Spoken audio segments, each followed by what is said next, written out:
What's up, Tesla family? It's Ray J back with another video. And in this one, I wanted to break down what's happening with Tesla in the overall markets. I'm also going to break down what's going on with the economic calendar moving forward, as we have big data that's going to be affecting Tesla and the markets. But just know that I am not a financial planner, so make sure you take nothing I say as financial advice whatsoever.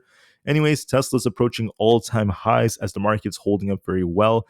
And it's looking very, very strong right now. But whether or not Tesla gets a massive run, right, if we run much harder or not, it's going to depend a lot on what happens with the economic calendar. So I'll be talking about that first. Just know that a platform I recommend to look at our economic calendar and to look at news is going to be FastBull because of some very, very cool tools that they have, which I think could be very, very useful for trading. As you guys know, FastBull is completely free. So if you sign up with my links down below, it's completely free to do so. And the reason I recommend this is because we have an economic calendar that labels everything very nicely. And then the thing is, these economic pieces of data have impacts on the markets. So in case you're confused just looking at the numbers on a conventional chart, the benefit of using FastBull is you could see if the data is more bullish, if it's neutral, or if it's more bearish. So moving forward today, for example, at 2 p.m. Eastern Standard Time, we have the Fed announcing what their rates are going to be. This basically is going to be very impactful for the broader markets because it's going to be affecting what we see for interest rates for banks and other factors like that. So when it comes to the US Fed funds rates targets, we are expecting either a cut or the Fed to keep rates the same. Most likely we're going to be getting a cut, and you'll see what the impact is once this comes out. So that's very, very useful. Then we also have the rate projections coming out. So, for example, the first year, the second year, and the third year, which is the longer term projections where we see the rates going. The Fed's going to be announcing that as well at 2 p.m. So we'll see what the impact is using FastBull in case you guys are interested. And then on top of that, at 2:30 p.m., it's labeled very nicely. We have the press conference with the big guy, Jerome Powell, giving a speech. So he may launch the market up really, really hard, or he could cause a rug pull.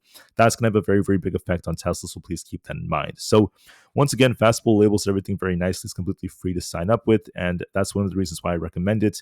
On top of this, you have access to 24/7 news, which could be very important for trading. It'll help you understand what's happening overall around the world, to understand how things are going to be affecting different stocks. And also, it could be very useful for Forex. So keep that in mind, guys. If you want a very, very good platform for news and economic data, this is a very, very good platform to look at for all of that. And that's very, very important for trading, to be very, very caught up on everything. Anyways, going back to what I see for the charts now. One other reason why I'm talking about FastBull is because I know that a lot of these brokerage accounts have charting platforms that are not always free. And if you want to use at least like 3, 4, or 5 indicators, typically it costs a lot of money to do that, especially on an annual basis. So the benefit of using FastBull is this is completely free, and you could use all kinds of indicators. You could use 7, 8, 9, 10, as many as you want. And that could be very useful for those out there who are interested in using them. So with that being said, what do I see, at least for Tesla and the others? Just know that as far as Tesla goes, we are looking more bullish right now. We're attempting to break all-time highs. And if Jerome Powell launches the markets higher, this is just going to continue to run. We're going to be looking for the $490 area is our potential target on Tesla, as long as we hold above the previous all-time high right over here around 484. So as long as we hold that, we could be looking for essentially 490. And if that breaks, our next target is to be at 495 and eventually 500. So 500, the big psychological level, is most likely coming, and Tesla's looking very strong so far. However, if we end up pivoting, you're going to be looking at 480 as the main support. So if we lose 480, we're looking for essentially the support rate over here around 475. And if that fails us, we could get very close to 470, followed by 468. So for now, what I said in my earlier video was that 460 to 480 was the range for Tesla. We were in the range for the entire day until just right now we're starting to break out. And Tesla's looking very strong. It's trying to get to new all-time highs, so it still remains bullish. So for now, Tesla's optimistic approaching the FOMC meeting. It does look more bullish, but whether or not we get an even bigger move is going to depend on what we get from the Fed and Jerome Powell. If he pumps things higher, we could see Tesla get closer to 500. If he gives us the rug pull, we could be losing 460 to dump towards 450. Overall, though, Tesla is looking very, very strong and very bullish, and I'm still excited about that. Now, when it comes to US 500, which resembles the SPY charts, just know that right now we're range bound, just like how SPY is. We have the support at 60.40, and we have this resistance to watch around 6,100. We're just going back and forth for now. We're testing our 20 SMA as one of our resistance areas around that 60-67 area. But just know this, if we are going to be more bullish thanks to Powell, want to break past the all-time high, this would translate to SPY breaking past 608 or so, the 608s. If SPY breaks that, we're looking for new all-time highs. If we lose 602 on SPY, we turn a little bit more bearish and we could be dumping back down. Overall, we're range bound, but we are looking a little bit more in favor of bulls looking at this setup. For the US 500 as well, same setup. We're just range bound, but this has a little bit more potential for upside.